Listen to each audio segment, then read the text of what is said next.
معي رجل يمني محكوم عليه قصاص لأنه قاتل رجل، وقاعد معه أنا لي 3 أيام جالس شوي. طبعا كل القضايا كانت تفحيط وسيايير، يعني قطع إشارات، ويلات يسمونها ويلات، تفحيط. ما في شيء، يعني أمور سهلة. بس اليماني اللي معي ده كل ما أقوم في الليل ألقاه يصلي. المهم قلت ايش ذا أبو يمن، صلاة صلاة صلاة، ايش ذا؟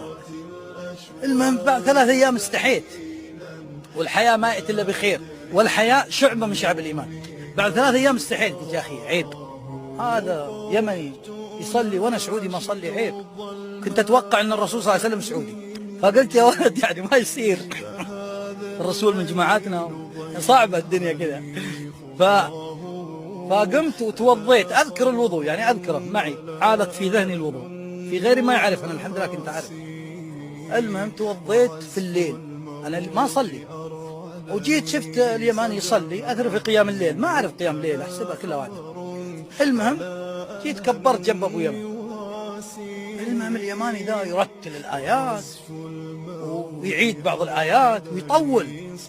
أضرب الشباب في قيام الليل، فرصة واحد صلى معه، ما صلى مع أحد، وقاعد الرجال حافظ القرآن ومس بي في البقرة.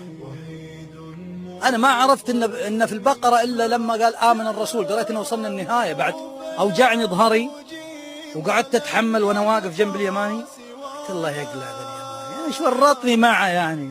هذا اللي صايم يفطر على بصلة، أنا وش جابني أصلي مع قيام ليل؟ ما صليت الفرض ومع يمني ويرتل، والرجل هذا كشفت له الحقيقة، يعني في أي وقت بيقص.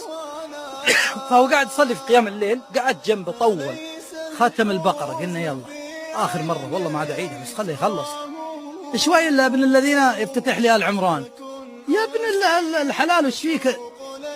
المهم قررت، أول شيء قررت إني أضربه بعد ما تنتهي الصلاة، هذه واحدة، هذه مفروغ منها، يعني ضاربة جالدة، هذا أول شيء.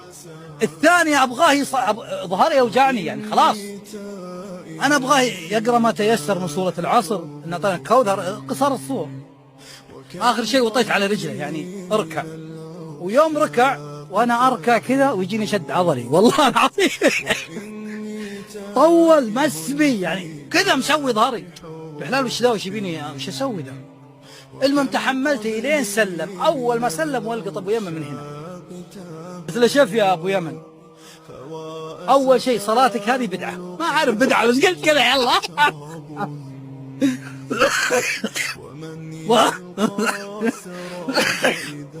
اسمعهم يقولون بدعه، قلت خلني اصك فيها. قلت شوف اول شيء صلاتك هذه بدعه، انهب اليمني. وش فيه؟ قلت يا اخي بعدين انا اعرف الصلاه قبل اشوف وجهك، والله ما كنت عرفت يا اخي وش ذا، وصرخت عليه. لكن سبحان الله رغم هذا اني كنت احس براحه من جوا، صح اني تعبت من برا، لكن من جوا والله اني مرتاح. اول كانوا يطقون علي الجدار الشباب في السجن، اطلع انا كذا عند الشبكه اعطيهم موال، السجن كله يولع احزان وبكى. ففي الفتره الاخيره يوم قمت اصلي يا اخي، قمت اقرا قران، قمت اقرا كتاب اسمه حصن المسلم الشيخ سعيد بن وهب، بديت اتغير. حفظت دعاء، اللهم ندرك في نحورهم وعذوك من شرورهم، اذا طلبوا لي تحقيق ادعيك. بس قلت يلا امشي، خليني تمشي. في الاخير حسيت اني ما عاد ودي اترك الصلاه، حسيت اني حبيتها، حسيت انها ريحتني من داخل، حسيت انها شيء ابغاه من زمان وتو لقيته. شفت الارض اللي يابسه وتكب عليها مويه وفي لحظه المويه تختفي، نفس هذا صار لي الشعور. فسبحان الله، يعني طلعت من عند الأخ اليماني ورحت لقيت في ثوب صغير لي أول قصير ولبسته.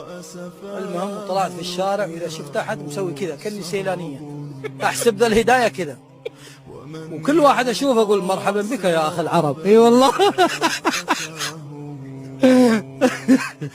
تذكرت مرة كنت محشش.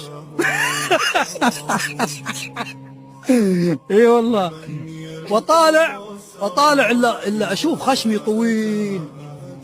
قلت انا اقول في نفسي اثر ما لهم لايم يسموني ابو زقم، والمس خشمي كذا طويل، يروح خشمي يقول طنط، يوصل التلفزيون يرجع. طلعت برا اي والله، واشوف عصفور يكلم العصفوره تقول زيك يا مدحت. قلت الله، قلت عصفور يتكلم أجل والله أني في الجنة. طلعت خذيت لفة في الحارة أدور حوريات.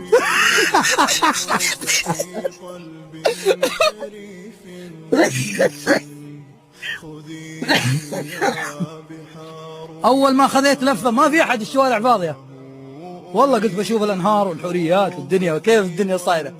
خلاص ضمنت إني في الجنة، لأن قلت العصافير ما تتكلم إلا في الجنة. خذيت لفة في الحارة اللي فيه شايب، قلت قطع معي بعد هنا. جار. الصلاة أثرت فيني وغيرت من حياتي، ولله الحمد صار هذا الرجل اليماني سببا في هدايته. أسأل الله عز وجل أن يغفر له.